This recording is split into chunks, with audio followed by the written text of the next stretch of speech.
교회는 공동체 조직입니다.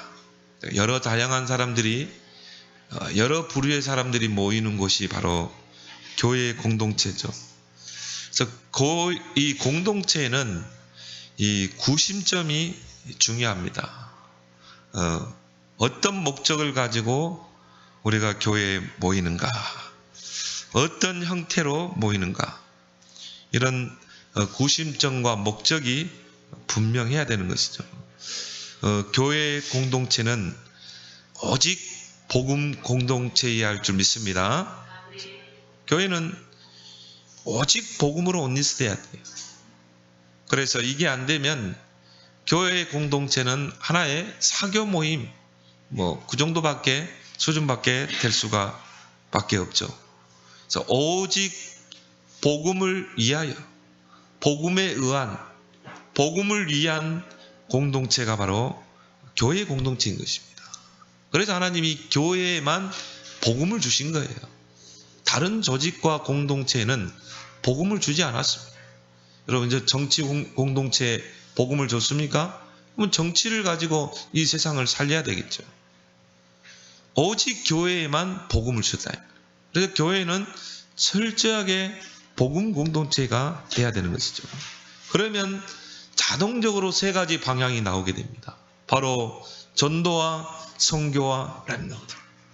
이 복음을 전하는 전도, 이 복음을 문화권이 다른 그 나라에 가서 전하는 선교, 또한 이 복음의 후대를 키우는 렘넌트입니다. 이 세 방향의 이 방향이 나올 수밖에 없겠죠. 그래서 예수님이 부활하신 후에 너희는 가서 모든 민족으로 제자 삼으라. 온 천하에 다니면 만민에게 복음을 전파하라. 승천하시기 전에 되어 오직 성령이 너희에게만 하면 권능받고 땅끝까지 증인이 되리라. 그 베드로에게 찾아오셔서 하는 말이 어린 양을 먹이고 어린 양을 치라. 결국 후대를 세우라는 것입니다. 여기에 대표적인 모델이 바로 초대교회입니다. 그래서 초대교회는 오직 복음으로 하나 된 교회예요. 그래서 이 오직 복음으로 유대인의 선민 사상을 다 넘어섰어요. 이 복음으로 헬라의 철학 사상을 다 넘어선 것입니다. 그리고 헬라 이 사상의 복음을 전한 거죠. 그리고 로마의 정치를 넘어서서 로마를 복음화한 게 바로 초대교회인 것입니다. 그렇다면은 교회를 구성하는 이 구성체인 성도는 나의 유익보다 교회 공동체의 유익을 우선시해야 될 줄 믿습니다. 그래서 첫 번째로 교회 공동체를 세우는 성도들은 첫 번째 기억할 것은 교회 공동체의 덕을 세우는 자가 돼야 돼요. 그래서 오늘 26절 하반절에 보면 모든 것을 덕을 세우기 위하여 하라. 바울은 이렇게 권면하고 있습니다. 바울은 오늘 본문에서 덕이라는 단어를 많이 사용하고 있죠. 교회의 덕을 세우고 또 연약한 자의 덕을 세우고. 그래서 여러분들이 모든 것을 행할 때 이것이 정말 교회의 덕이 될까? 이것이 교회의 유익이 될 것인가? 이거를 항상 질문하길 바랍니다. 나의 유익이 아닌 교회의 유익, 나의 덕이 아닌 교회의 덕을 우선시하는 그런 공동체의 신앙 색깔이 된다는 거죠. 그래서 교회의 두 형태가 있습니다. 이 지성주의 그리고 감성주의죠. 지성주의는 이성을 중시해요. 이성의 잣대로 성경을 보고 신앙을 보는 것입니다.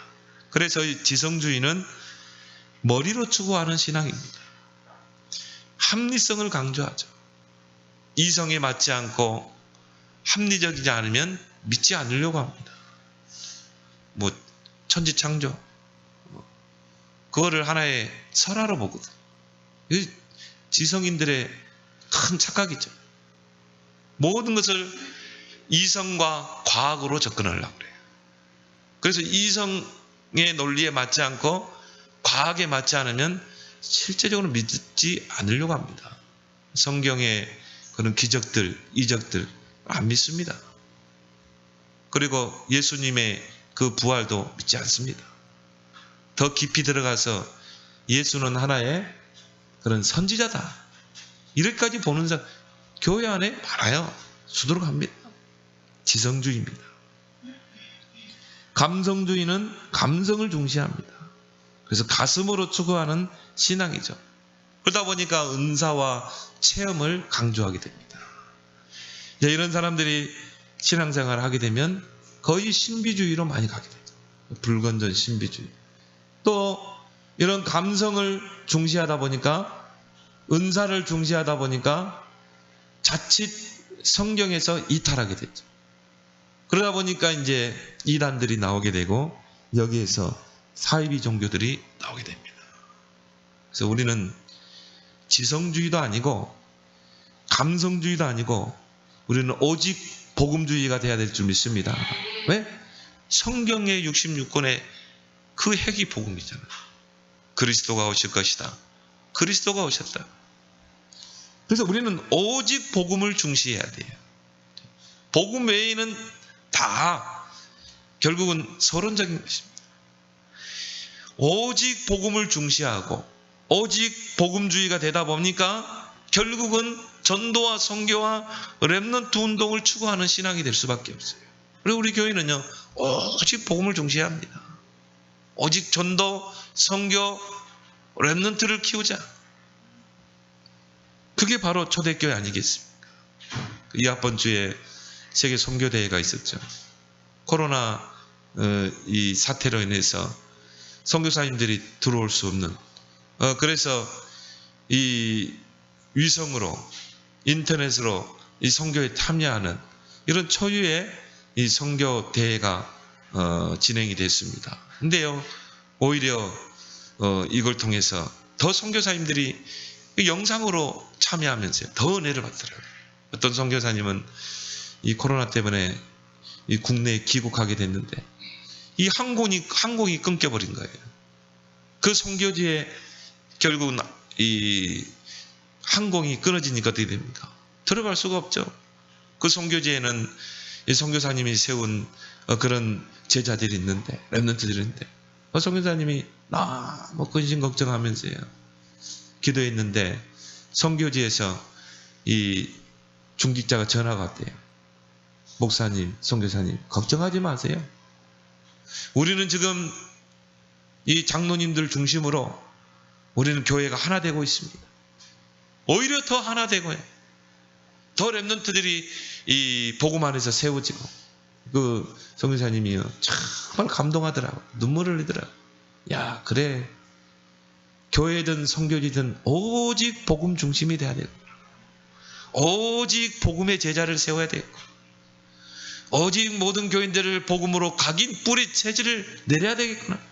그러면요, 모든 성도가 복음 공동체가 될 수밖에 없어요. 모든 성도가 전도 공동체, 선교 공동체, 렘넌트 공동체가 될 수밖에 없는 것입니다.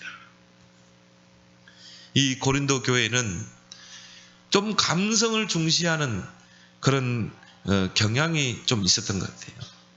그러다 보니까 교회 안에 이런 은사를 강조하게 되고 여러 가지 다양한 은사를 가진 이 교인들이 또 생겨나게 된 것입니다. 특히 뭡니까? 방언의 은사. 그래서 바울은 오늘 이 고린도전서 14장에서 방언의 은사와 그 예언의 은사를 대조하면서 비교하는 것을 우리는 보게 됩니다. 우리가 이 방언은 영적인 은사입니다. 그래서 오늘 2절에 바울은 영의 비밀이라고 그랬죠. 영적인 비밀입니다. 그래서 이 방언으로 기도하는 것은 영으로 하는 기도예요. 마음으로 하는 기도가 있고 영으로 하는 기도가 있거든요. 마음으로는 우리가 기도 제목 가지고 하나님께 하는 기도. 방언 기도는 하나님이 주시는 은사 중에 하나입니다. 이건 내 영이 하나님께 기도하는 거예요. 그래서 오늘 14절에도 보면 나의 영이 하나님께 기도하는 것이죠. 찬양도 마찬가지죠. 찬양도 내 마음으로 하는 찬양이 있고 바로 방언 찬양이 있습니다. 그거는 나의 영이 하나님께 찬양하는 겁니다. 오늘 15절에도 이 마음의 찬양과 영의 찬양을 구분하고 있죠. 그래서 우리가 하나님 앞에 이 은사를 구할 때 하나님 주시는 것입니다. 하나님 나에게 방언의 기도를 주십시오. 하나님 주게 돼 있어요. 왜? 이거는 성령께서 주시는 은사이기 때문에. 하나님, 내가 영으로 하나님을 찬양하기를 합니다. 나에게 이 방언의 찬양을 주시게 돼 있어요. 제가 신학교 때 이 수련회를 갔는데, 기도원에 갔는데, 새벽에 이제 이 교수님이 강의하고, 그리고 이제 기도를 하잖아요. 제가 이제 둘이 남았어요. 어떤 여자 전도사님과 저와 둘이 남았는데, 저는 계속 기도를 했죠. 근데요, 그 여자 전도사님이 이 방언으로 찬양을 하는데 너무 듣기 좋아요. 마음이 평안해지고. 나 처음 들었거든요. 아, 저게 방언의 찬양이고. 내 영이 하나님께 찬양하는 거예요. 근데 이거는 하나님께 하는 것입니다. 사람에게 하는 게 아니에요. 그래서 사람에게 보여주는 식으로 이 방언 기도를 하고 찬양 기도를 하면 여기에 사단이 틈타게 되는 것이죠. 그리고 교회에 무리를 가져다 주는 것입니다. 그래서 여러분이 방언 기도할 때는 혼자서 조용히 골방에 들어가서 여러분이 하고, 또 우리가 기도원에 가서, 또 찬양도 마찬가지죠. 이거는 하나님께 내 영이 하는 기도여 찬양인 것입니다. 그래서 이 방언의 은사는 영으로 기도하고 영으로 찬양하기 때문에 이 영으로 찬양하는데 굉장히 유익을 줍니다. 저도 지금은 안 하지만 이 신학교 때는 방언 기도를 했었어요. 근데 이 방언으로 기도를 하면은 이 굉장한 깊게 들어갈 수 있어요. 그 길게 찬양할 수 있어요. 그리고 이제 뭡니까? 주변에 그런 환경에 영향받지 않습니다. 깊이 들어갈 수 있기 때문에. 뭔가 나도 모르게 막 이런 내가 알아듣지 못한 소리로 기도를 하거든요. 내가 기도하면서 내 마음으로 생각으로 너 지금 뭐라고 짓거리냐? 그러거든. 근데 뭔가 막 나와요. 그러면서 내 기도 제목이 스크린처럼 싹 이렇게 지나갑니다. 그러면서 이제 많은 기도를 할 수 있고요. 또 깊은 대화를 기도를 할 수 있고, 또 이런 영의 기도, 이 방언 기도를 하게 되면 뭐 4시간씩, 5시간씩까지 이렇게 할 수 있는 유익이 있습니다. 그래서 이 방언의 기도는 자기의 덕을 세우는 거예요. 그래서 오늘 바울은 2절에 방언은 하나님께 하는 것이요, 또 3절에 예언은 사람에게 하는 것이다, 이렇게 말하고 있죠. 그런데 자칫 이런 이 방언의 기도가 이 무질서를 교회 안에서 가져올 수 있다는 것입니다. 자칫 교만해질 수 있고 자만해질 수 있는 것이죠. 그래서 보수 교단에서는 이 방언을 할 때 옆에서 자제를 하죠. 저도 이 고신교단에 속한 교회에서 신앙생활을 했는데, 방언 기도하면 옆에서 딱 제재를 해요. 너무 또 제재를 하더라. 이것도 하나님이 은사로 주신 겁니다.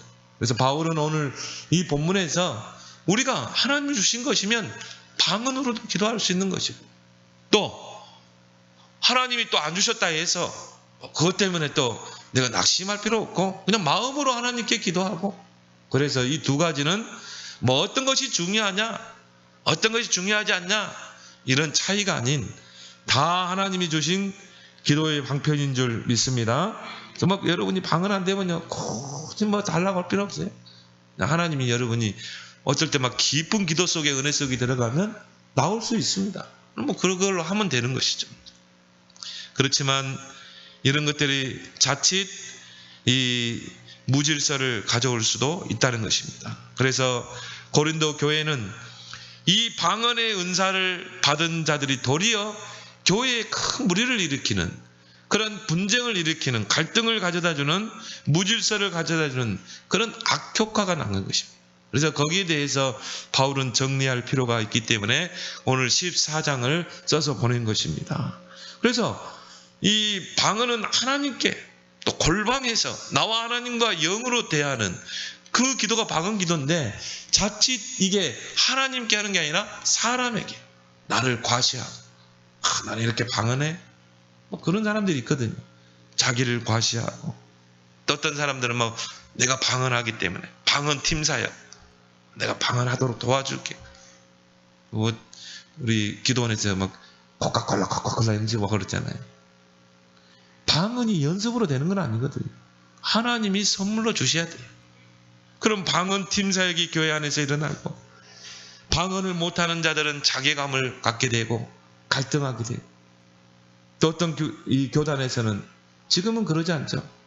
뭐 방언 못하면 뭐 구원을 못 받았다는, 뭐 전혀 성경에 이 없는 것을 가지고, 그럼 걔가 굉장히 주관적이거든요. 무슨 방언을 못하면 구원을 못 받습니까? 그런 성경 구조는 없거든요. 또 교회 안에서 이 전 교인들이 방언을 하면 어떻게 되겠어요? 새신자들이 볼 때, 이제 불신자로 있다 복음 받고 들어온 새신자를 볼 때는요, 야, 또 불신자들이 볼 때, 그러면 다들 미쳤네, 정신병자들이네, 이렇게 또 오해를 살 수 있는 것입니다. 이런 현상이 고린도 교회 안에 일어나게 된 것입니다. 그래서 바울은 이 예언의 은사를 이야기하고 있습니다. 오늘 1절 5절에도 보면 특별히 나는 너희가 예언하기를 원한다. 예언은 하나님께 하는 게 아니라 사람에게 하는 거예요.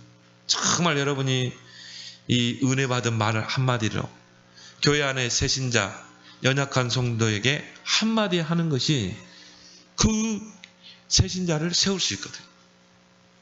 그 연약한 신자를 정말 하나님을 바라보게 할 수 있거든요.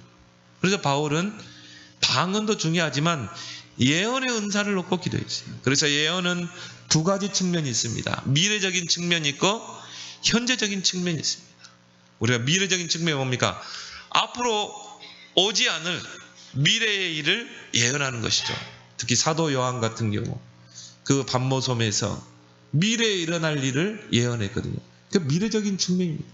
굉장히 조심해야 돼요. 그래서 이 요한 칼빈은 요한계시록을 해석하지 않았어요. 굉장한 난해한 부분들이 있거든요. 그걸 잘못 풀다가 결국 이제 이 잘못된 신앙이 나오고 이단들이 나오게 되죠. 그래서 예언은 미래적인 측면이 있고 현재적인 측면이 있습니다. 내가 강단을 통해 은혜 받은 것, 내가 언약으로 붙잡은 것을, 그것을 교인들에게 전달해주고 또 렘넌트들에게 전달해서 정말 언약의 흐름을 따라가도록 합니다. 이거는 사람에게 하는 거거든요.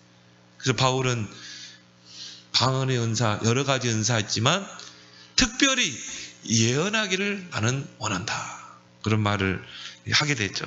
그래서 예언의 기능에 대해서 3절, 6절에서 잘 설명해 주고 있습니다. 오늘 3절에 보면 그러나 예언하는 자는 사람에게 말하여 덕을 세우며 권면하고 위로하는 것이요. 또 6절에 보면 그런즉 형제들아 내가 너희에게 나아가서 방언으로 말하고 계시나 지식이나 예언이나 가르치는 것으로 말하지 않으면 너희에게 무엇이 유익하리요. 예언의 은사는 뭡니까?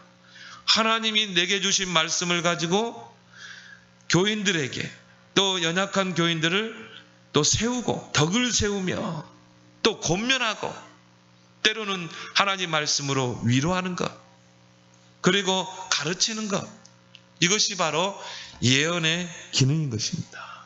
그래서 예언은 교회의 덕을 세우는 것이 돼요. 오늘 4절에 보면 예언은 교회의 덕을 세우는 것이니라. 그래서 바울은 19절에 이렇게 말합니다.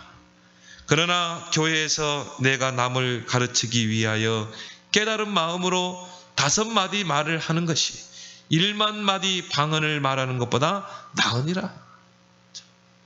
1만 마디 방언을 가지고 자기를 과시하고 교회 무질서를 가져오는 것보다 여러분이 5마디 말을, 여러분이 깨달은 그 하나님의 말씀, 그 깨달은 하나님의 말씀 5마디를 정말 새신자에게, 연약한 교인에게, 정말 팀사역에서 그 사람을 세우는 것이 오히려 1만 마디 방언하는 것보다 낫다. 바울은 고린도 교인들에게 예언하기를 기도해라. 그래서 교회를 세우는 것이 바로 예언의 은사인 것입니다. 교회 안에서 이런 포럼 문화가 확산돼야 돼요.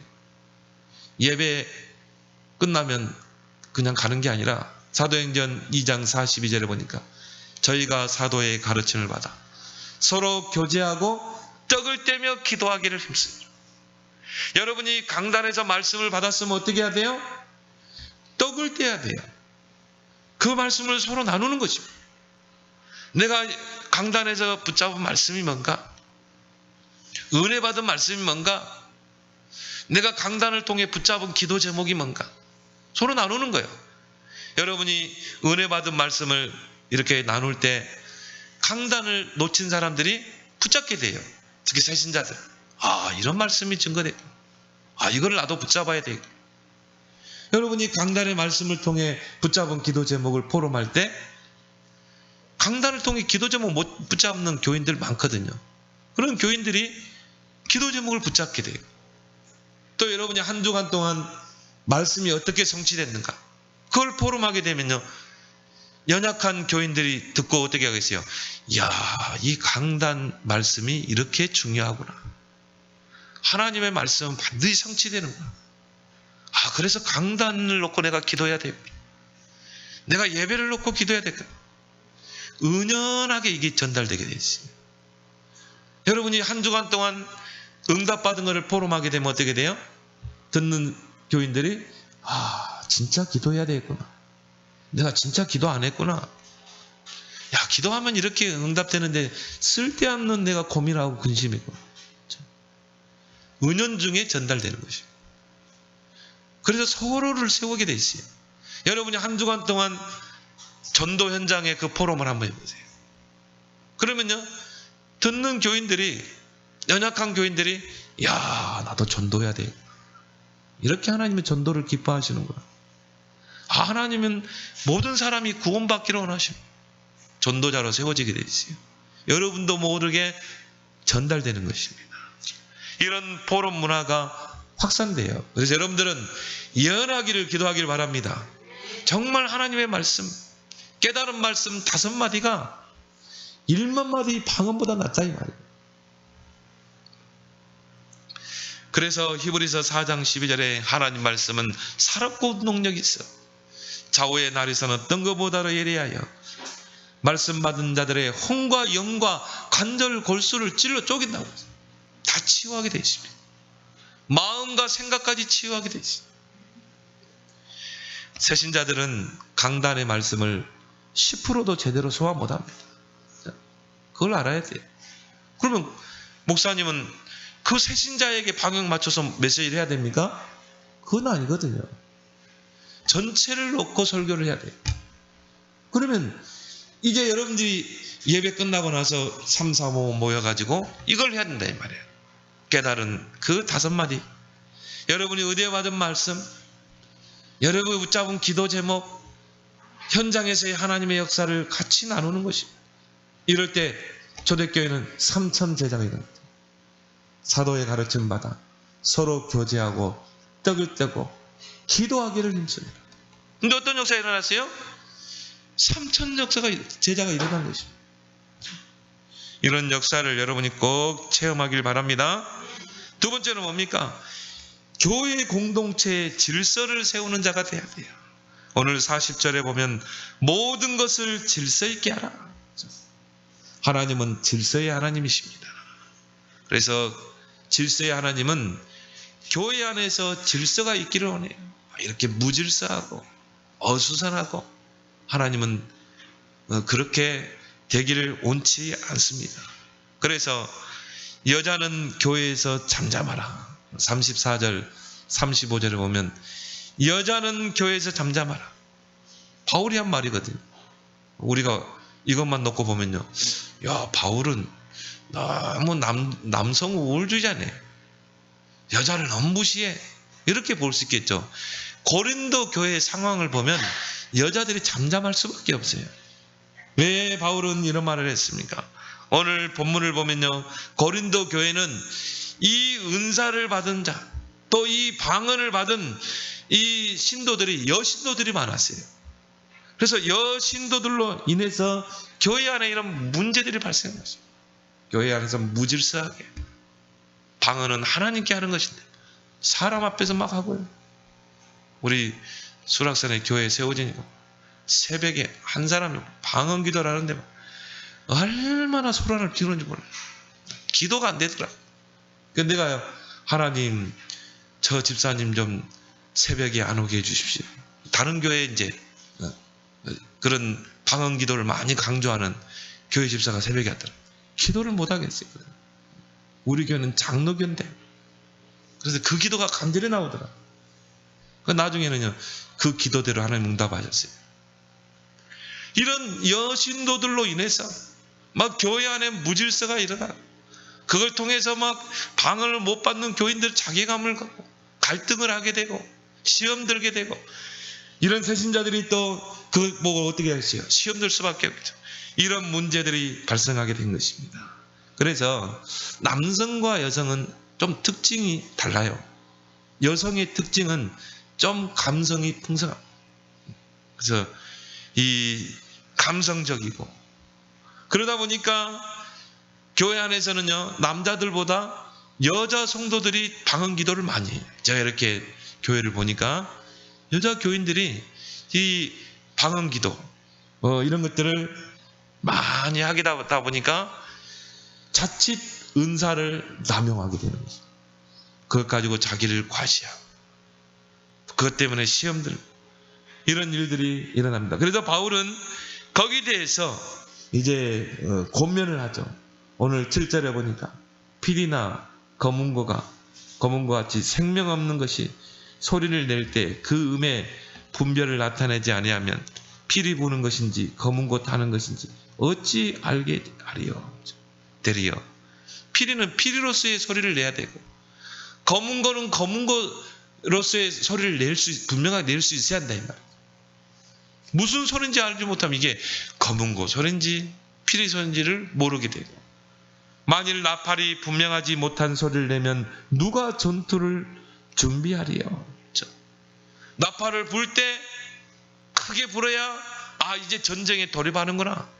그 나팔 소리에 맞춰서 전진하기도 하고 또 후퇴하기도 하고 하잖아요. 그래서 전쟁터에서는 나팔을 확실하게 불어줘야 되는 것이죠. 그러면서 이와 같이 너희도 혀로서 알아듣기 쉬운 말을 하지 아니하면 그 말하는 것을 어찌 알리요. 이는 허공이다 말하는 것이라. 이같이 세상에 소리의 종류가 많으나 뜻없는 소리가 없나니, 그러므로 내가 그 소리의 뜻을 알지 못하면 내가 말하는 자에게 외국인이 되고 말하는 자도 내게 외국인이 되리니. 여러분이요, 외국인이 확 여기서 소리하면은 알아듣겠어요?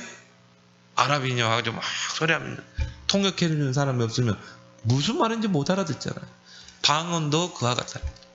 그래서 방언할 때는 하나님 앞에 하라. 사람 앞에 전혀 모르는, 저도 방언기도 해보니까 방언기도 하면서요, 야, 이게 무슨 소리야? 내 혀가 왜 이렇게 꼬이지? 뭐 알아듣지 못한 말을 하지? 막 이상하더라고요. 막 느낌이.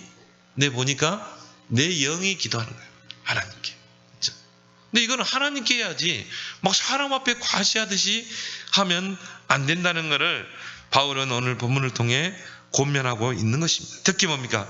여성도들에게 이 방언에 대한 이 입장을 바울은 오늘 본문을 통해서 피력하고 있습니다.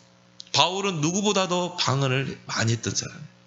오늘 18절에도 그런 이야기예요. 나는 누구보다도 방언을 많이 하는 것, 그 때문에 감사한다고 했죠.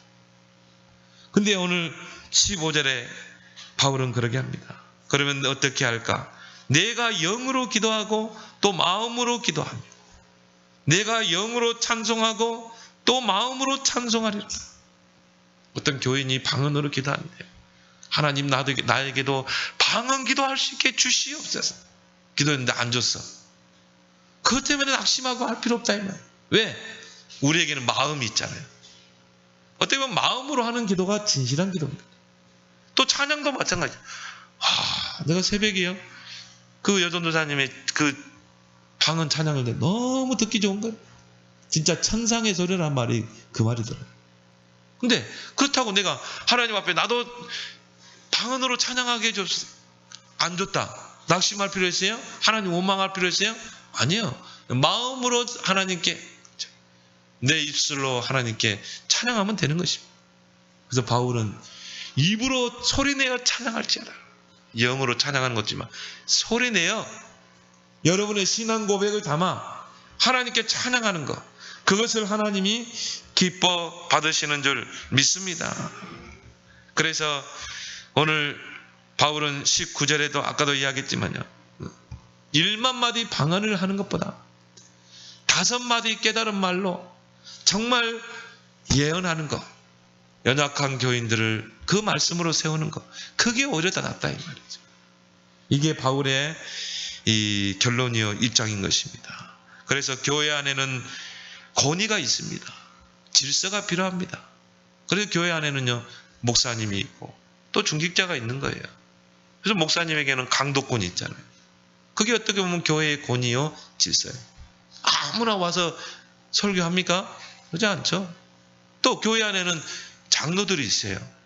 장로들에게는 치리권이 있습니다. 그럼 누구나 뭐 치리할 수 있습니까? 아니에요. 하나님이 기름 부어 세운 장로가 교인들을 치리할 수 있는 것입니다. 이게 바로 교회의 위계 질서인 것입니다. 그래서 이 권위에 순종하고 모든 것을 질서를 따라 하는 것이 교회의 덕을 세우는 것인 줄 믿습니다. 그래서 오늘 40절에도 바울은 모든 것을 품위 있게 하라. 모든 것을 질서 있게 하라. 왜? 주님이 피로 값주고 세운 교회이기 때문에. 교회는 오직 복음 가지고 저 흑암 세상을 살려내야 되기 때문에. 그게 교회의 사명인데 이런 사소한 것 때문에 교회 안에서 무리를 일으키고 무질서를 일으켜서는 안 된다 이 말이죠. 그래서 품격 있는 신앙인이 되길 바랍니다. 이 은사를 받은 사람이 은사를 무질서하게 남용하여서 교회의 질서를 무너뜨리면요 결국은 교회 덕이 안 되게 됩니다. 그래서 우리는 모든 것을 적당하게 또 질서 있게 교회의 덕을 세우는 방향으로 우리는 모든 것을 해야 될 줄 믿습니다. 세 번째는 뭡니까? 교회의 공동체의 화목을 이루는 자가 돼야 돼요. 오늘 33절에 보니까 오직 하나님은 화평의 하나님이시니라. 무질서의 하나님이 아니십니다. 화평의 하나님이셔요. 하나님은 교회 안에서 성도들 간에 화평케 되기를 원합니다. 대부분 사람들은요 자기중심적이에요. 철저하게 자기중심적이에요. 왜요? 창세기 3장 출신이거든. 창세기 3장 출생이기 때문에 자기중심적이에요. 그래서 우리는요 오직 복음, 오직 성령이 아니면 철저하게 자기중심적으로 가게 되어 있어요. 그래서 우리가 나를 쳐서 그리스도께 날마다 복종시켜야 돼요. 바울의 고백처럼 나는 날마다 죽노라. 내가 그리스도와 함께 십자가에 못 박혀 죽었다. 이제 그리스도가 나의 주인이다. 그 사람은 자기중심적이 될 수가 없죠. 왜? 그리스도가 내 인생의 주인이기 때문에. 그래서 자기 기준에 안 맞고 거슬리면요 미워하고 시기하고 질투하고 험담하는 거예요. 이게 자기중심적인 신앙입니다. 교회 안에서 왜 다툼이 일어납니까? 왜 교회 안에 분쟁이 일어납니까? 철저하게 자기중심적이기 때문에.